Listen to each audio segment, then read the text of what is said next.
Sanjeevani clinic doctor Ramakrishna Rachakonda, professor of pulmonary medicine, NRI medical college, Chinnakakani, Guntur జిల్లా.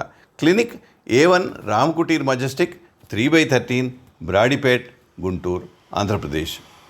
భారతదేశంలో స్వాతంత్రం వచ్చిన తర్వాత వైద్య సౌకర్యాలు మెరుగుపడ్డాయి. ప్రజల జీవన విధానం మెరుగుపడింది. జీవనకాలం పెరిగింది. జీవన ప్రమాణాలు పెరిగాయి. రోగ నిర్ధారణలో, చికిత్సల్లో విప్లవాత్మకమైన మార్పులు వచ్చాయి. సామాన్య ప్రజలందరికీ ఆరోగ్యంగా జీవించాలన్న తపన బలపడింది.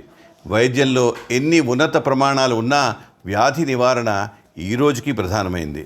ఇప్పుడు భారతదేశంలో ప్రపంచం గర్వించేటట్టుగా ప్రపంచంలోని అంతర్జాతీయ ప్రమాణాలకి ధీటుగా దేశంలో వైద్యం జరుగుతుంది. సామాన్య ప్రజలకి ఆరోగ్య సమస్యలు, వైద్య విధానం, నివారణ చర్యల గురించి వివరించడమే ఈ సంజీవని క్లినిక్ ప్రక్రియ ప్రధాన లక్ష్యం. గత 40 సంవత్సరాలుగా వైద్య వృత్తిలో ఉన్న అనుభవంతో నాకు తెలిసిన విషయాలు శ్రోతలతో పంచుకుంటున్నాను. అవయవ మార్పిడి 4. సేకరణ డాక్టర్ రామకృష్ణ రాచకొండ, గుంటూరు. అవయవ మార్పిడి అనేది ఒక శరీరం నుంచి ఒక అవయవాన్ని తీసివేసి దెబ్బతిన్న లేదా తప్పిపోయిన అవయవాన్ని భర్తీ చేయడానికి గ్రహీత శరీరంలో ఉంచబడే ఒక వైద్య ప్రక్రియ. దాత మరియు గ్రహీత ఒకే ప్రదేశంలో ఉండవచ్చు, లేదా అవయవాలు దాత ప్రాంతం నుండి మరొక ప్రదేశానికి రవాణా చేయబడవచ్చు. ఒకే వ్యక్తి శరీరంలో మార్పు చేయబడిన అవయవాలు మరియు లేదా కణజాలాలని ఆటోగ్రాఫ్ట్ అంటారు. ఒకే జాతికి చెందిన 2 జంతువులు లేక మనుషుల మధ్య జరిగిన మార్పిడిని అలోగ్రాఫ్ట్ అంటారు. అలోగ్రాఫ్ట్లు సజీవ లేదా నిర్జీవ మూలం నుండి తీసుకోవచ్చు. గుండె, మూత్రపిండాలు, కాలేయం, ఊపిరితిత్తులు, ప్యాంక్రియాస్, ప్రేగులు, థైమస్ మరియు గర్భాశయం విజయవంతంగా మార్పిడి చేయబడిన అవయవాలు. మార్పిడి చేయబడే కణజాలాల్లో ఎముకలు, స్నాయువులు, కార్నియా, చర్మం, గుండె కవాటాలు, నరాలు మరియు సిరలు ఉన్నాయి. ప్రపంచవ్యాప్తంగా మూత్రపిండాలు సాధారణంగా మార్పిడి చేయబడిన అవయవాలు కాలేయం మరియు ఆ తర్వాత గుండె తర్వాత స్థానాల్లో ఉంటాయి. కార్నియా మరియు మస్క్యులోస్కెలిటల్ గ్రాఫ్ట్లు కూడా తరచుగా మార్పు చేయబడిన కణజాలాలు. అవయవదాతలు జీవించి ఉండవచ్చు లేదా మరణించి ఉండవచ్చు. బ్రెయిన్ డెడ్ కావచ్చు లేదా రక్త ప్రసరణ మరణం ద్వారా మరణించి ఉండవచ్చు. రక్త ప్రసరణ మరణం, అలాగే మెదడు మరణంతో మరణించిన దాతల నుండి గుండె కొట్టుకోవడం ఆగిపోయిన 24 గంటల వరకు కణజాలం పొందవచ్చు.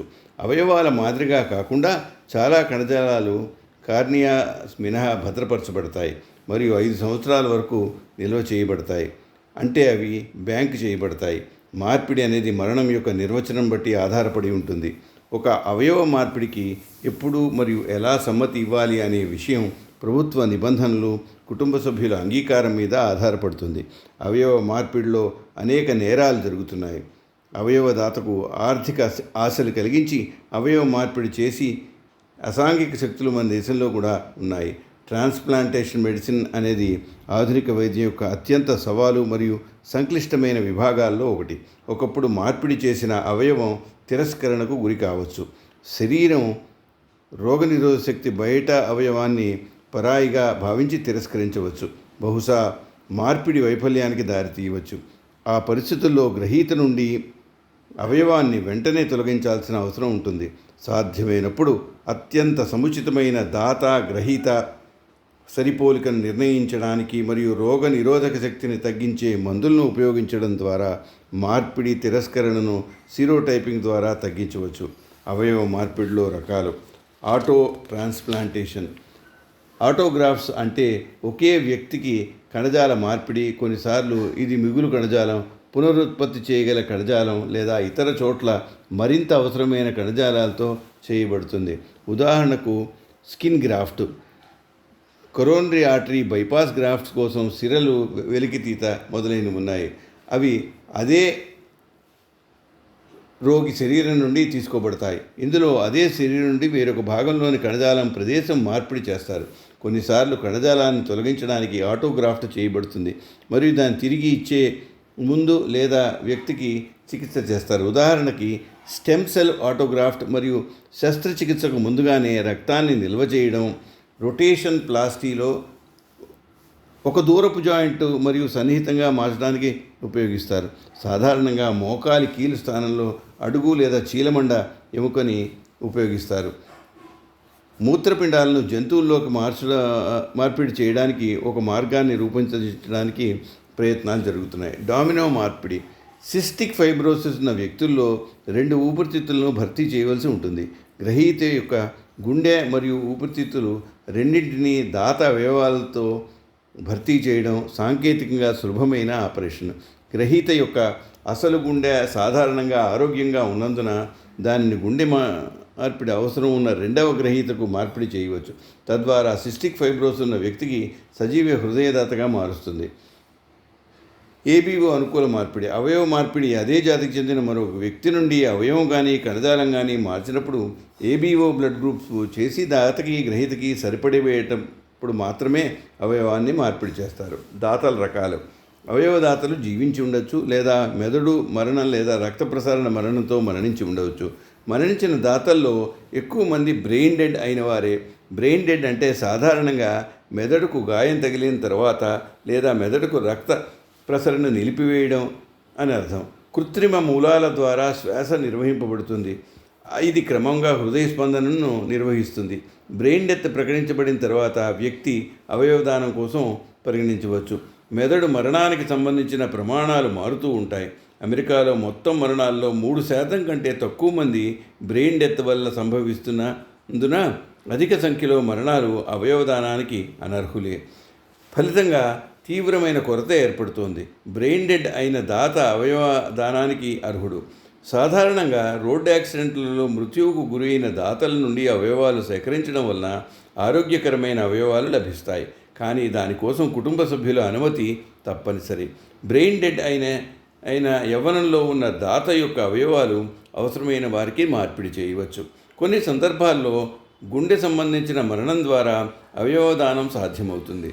ప్రధానంగా వ్యక్తి మెదడుకు తీవ్ర గాయాలు అయినప్పుడు మరియు కృత్రిమ శ్వాస మరియు యాంత్రిక మద్దతు లేకుండా మనుగడ సాగించలేనప్పుడు విరాళం ఇవ్వడానికి ఏ నిర్ణయం తీసుకున్నా స్వతంత్రంగా ఒక వ్యక్తి యొక్క తదుపరి బంధువు కృత్రిమ మద్దతును ఉపసంహరించుకునేటట్టుగా నిర్ణయించుకోవచ్చు. మద్దతుని ఉపసంహరించుకున్న తర్వాత వ్యక్తి తక్కువ వ్యవధిలో గడువు ముగియాలని భావిస్తే రక్త ప్రసరణ మరణం సంభవించిన తర్వాత అవయవాలు త్వరగా కోలుకోవడానికి ఆపరేటింగ్ గదిలో ఆ మద్దతును ఉపసంహరించుకునేలాగా ఏర్పాటు చేయవచ్చు. మెదడు లేదా రక్త ప్రసరణ మరణంతో మరణించిన దాతల నుండి కణజాలాలను తిరిగి పొందవచ్చు. సాధారణంగా గుండె కొట్టుకోవడం ఆగిపోయిన 24 గంటల వరకు దాతల నుండి కణజాలాలు తిరిగి పొందవచ్చు. అవయవాలకు విరుద్ధంగా చాలా కణజాలాలు కార్డియాస్ మినహా భద్రపరచబడతాయి మరియు 5 సంవత్సరాల వరకు నిల్వ చేయబడతాయి. అంటే అవి బ్యాంకింగ్ చేయబడతాయి.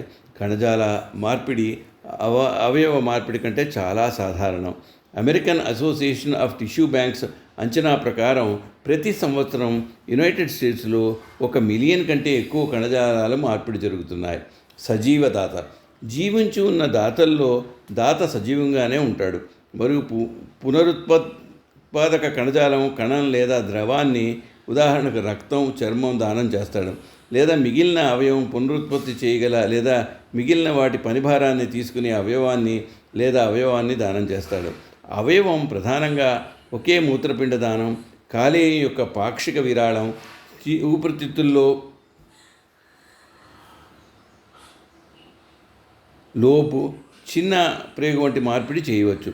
మూల కణాల ద్వారా వ్యక్తి యొక్క స్వంత కణాలను లేదా విఫలమైన అవయవాల నుంచి సేకరించిన ఆరోగ్యకరమైన కణాలను ఉపయోగించవచ్చు. మరణించిన దాతలు గతంలో కెడావరిక్ బ్రెయిన్ డెడ్గా ప్రకటించబడిన వ్యక్తులు మరియు వారి అవయవాలు మార్పిడి కోసం తొలగించబడే వరకు వెంటిలేటర్లు లేదా ఇతర యాంత్రిక యంత్రాంగాల ద్వారా ఆచరణీయంగా ఉంచబడతాయి. గత 20 సంవత్సరాలుగా మరణించిన దాతల్లో చాలామంది బ్రెయిన్ స్టెమ్ డెడ్ దాతలు. ఇప్పుడు జీవించే అవకాశం లేని గుండె రక్త ప్రసరణ లేని వ్యక్తులను అవయవదానం కోసం వినియోగించవచ్చు. మార్పిడి కోసం డిమాండ్ పెరుగుతూనే ఉంది. 1980వ దశకంలో బ్రెయిన్ డెత్కు చట్టపరమైన గుర్తింపు రావడానికి ముందు మరణించిన అవయవదాతలందరూ రక్త ప్రసరణ మరణంతో మరణించారు. ఈ అవయవాలు మెదడు చనిపోయిన తర్వాత దాత నుండి అవయవాల కంటే తక్కువ ఫలితాలను కలిగి ఉంటాయి. ఉదాహరణకు డొనేషన్ ఆఫ్టర్ సర్క్యులేటరీ డెత్ యాలోగ్రాఫ్ట్లను ఉపయోగించి కాలేయ మార్పిడి చేయించుకున్న రోగులు పిత్త సమస్యలు మరియు కాలేయ మార్పిడిలో ప్రాథమికంగా పనిచేయకపోవడం వల్ల దానం, మెదడు మరణం అలోగ్రాఫ్ట్ల కంటే చాలా తక్కువ గ్రాఫ్ట్ మనుగడ కలిగి ఉన్నట్లుగా చెప్పబడింది.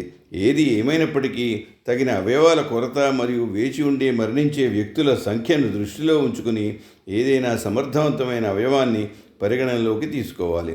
వైద్య సహాయంతో ఆత్మహత్యకు బలపడిన వ్యక్తులు అవయవాలు కూడా మార్పిడి చేయడానికి ఉపయోగిస్తున్నారు.